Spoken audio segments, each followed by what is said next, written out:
Hello, Dr. Hobie here again with you with preventive medicine.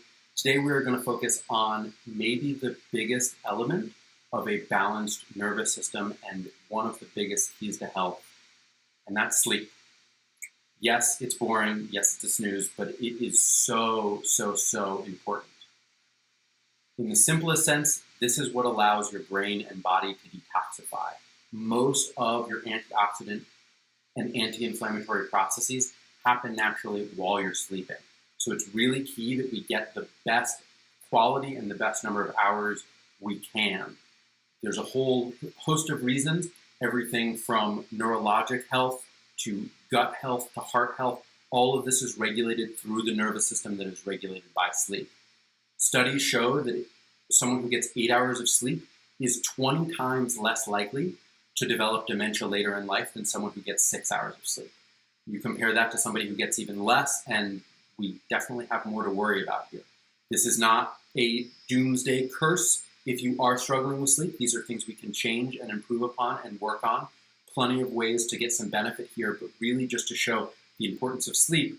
A single night when you miss sleep increases your odds of getting an infection by over 5-fold. Similarly, when we lose that hour of sleep, when we spring forward, for that following week, the rates of heart attacks are 10 times as high as they are any other time during the year. Losing even that single hour of sleep really does prevent this kind of recovery and nervous system balance that's so key to our health. So really, don't want to hit you over the head with this. Again, probably something you've heard the importance of before, but really do want to stress how much this matters. And there are a few very simple things that you can do that make a huge difference here. So we will start with one of the easiest things that matters the most, and that's feeling comfortable in bed. And the easiest piece here is the temperature of the room you're sleeping in. You want to be cool. You want to feel a little chilly at night. This actually allows your nervous system to kind of calm down. When you're overheated, your nerves can't fire as efficiently. Your body isn't able to go into that rest and digest as easily. We want that calming to the nervous system. We want things to be able to rest. Lowering the temperature of your room to around 65, 66 degrees is ideal for this. Another thing for those people who just run really hot and sleep really hot, something called a chili pad. And this is a little thin pad that you actually put under your bottom sheet that you can set to any temperature that makes you feel the most comfortable. This is something I need at night. A lot of people I know really this has been a game changer for. It's a simple device that I'll put a link to for you that makes a huge difference here in sleep quality for people.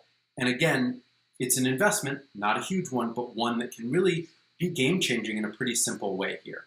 Other thing on my list here is really going to be making sure that you're avoiding bright light at night.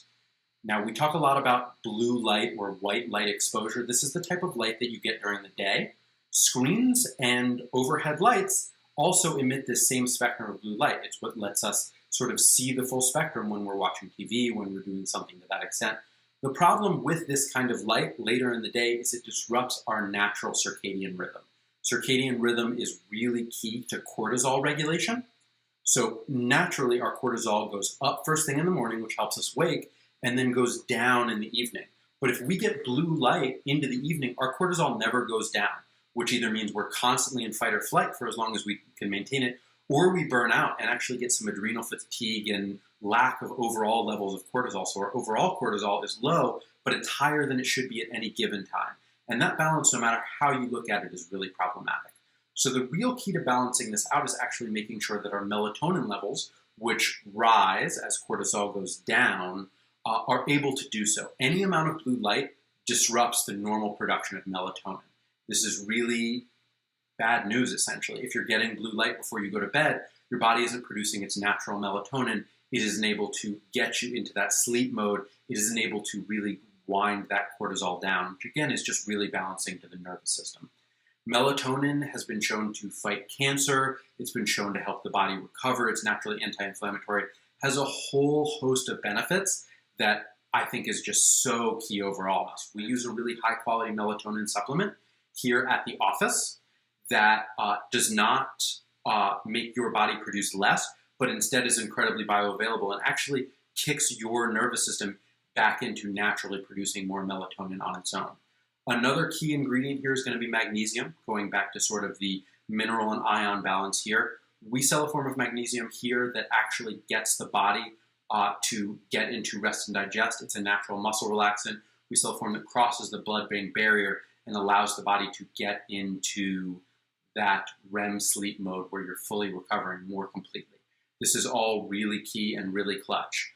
Again, if supplements is not where you're at in the spectrum of things that you're looking to do for your health, next on my list would actually just be some evening stretching. You can get your body into this rest and digest mode, this sort of calm sleeping mode, through some simple legs up the wall stretching. I'll link to a picture of this stretch and perhaps a video to accompany it as well that can give us some more information there and give us a sense of what this looks like. Just a couple minutes before you go to bed, incredibly calming to the nervous system, helps with that transition. So again, to review what we talked about, getting your room a little cooler, removing blue light at night. Another tip for that would be some blue light blocking glasses. I'll send a link to that as well in this. Some melatonin, some magnesium, and some stretching. So lots you can do for sleep, but the reason I'm focusing on so many different approaches for this is I want to meet you where you are, and I want to make sure that this is something that you see as really important to focus on. So thanks for sticking with me through this one. Great talking to you as always. Looking forward to seeing you in the office or having a chat with you whenever works. Feel free to reply, and I will talk to you in our next video. Take care.